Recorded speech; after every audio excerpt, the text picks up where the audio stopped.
Welcome back. વરસાદી માહોલમાં ગુજરાતના એકમાત્ર ગિરિમથક સાપુતારામાં મિની કાશ્મીર જેવું વાતાવરણ સર્જાયું છે।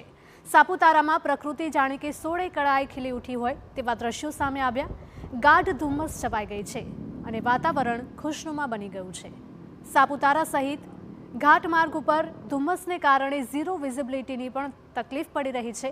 ત્યારે ધુમ્મસને કારણે નાસિક રોડ તેમજ ઘાટમાં વાહન ચાલકોને હાલાકી વેઠવાનો વારો આવ્યો છે।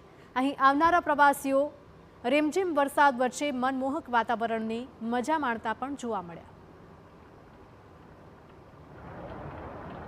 સવારથી સાપુતારા છે, અહીંયા વાતાવરણ ખૂબ જ સરસ છે, ખૂબ ધુમ્મસ છે, વરસાદ બી ખૂબ સારો છે, એકદમ હિલ સ્ટેશન જે રિયલ સેન્સમાં કહેવાય એવું ફીલ થાય છે। લોકો બહુ દૂર દૂર સુધી જાય છે, ગુજરાતથી ઉત્તરાખંડ વગેરે આવું વાતાવરણ માટે। તો આપણા સુરતથી ખૂબ નજીક આપણું એકમાત્ર ગિરિમથક સાપુતારા જે છે ત્યાં અત્યારે તમને આવું વાતાવરણ મળશે। બધી જ એક્ટિવિટી ચાલુ છે, રસ્તામાં બી કોઈ પ્રોબ્લેમ નથી, ખાવા પીવાનું બધું જ અહીંયા મળી જશે તમને। બોટિંગ જેવી બધી એક્ટિવિટી ચાલુ છે અને અત્યારે ખૂબ જ સહેલાણીઓ આવી રહ્યા છે, એન્જોય કરી રહ્યા છે।